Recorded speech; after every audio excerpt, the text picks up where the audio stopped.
Сәлеметсіздер ме, құрметті әріптестер, ұстаздар және студенттер. Бүгін біз педагогика пәнінен квалт тестті қарастыратын боламыз. Біріншіден жалпы мен сұрағын оқимын және жауабын.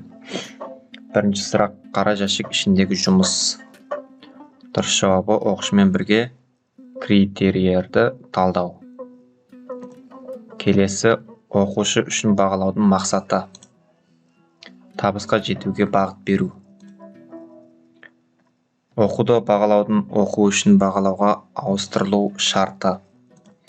Дұрыс жауабы: бағалау сипатын өзгерту. Келесі сұрақ: дарынды және талантты балалардың анықтау өлшемдерінің ішіндегі өз білімін жетілдіру өлшеміне сәйкес келетін балдарда көрініс табатын ерекшеліктер. Дұрыс жауабы: олар өздерінің оқуларын реттей алады.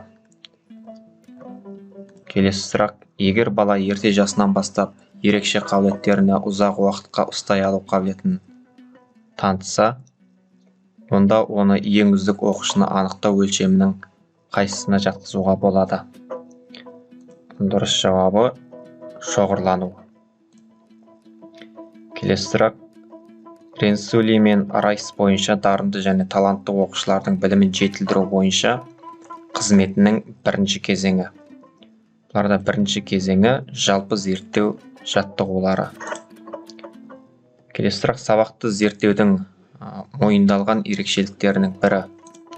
Дұрыс жауабы: демократиялы. Келесі сұрақ: сабақты зерттеу лисенсуди тәсілінде зерттеу сабағы аяқталғаннан кейін жүзеге асыратын белгіленген құрылымы бойынша кезеңдерінің бірі.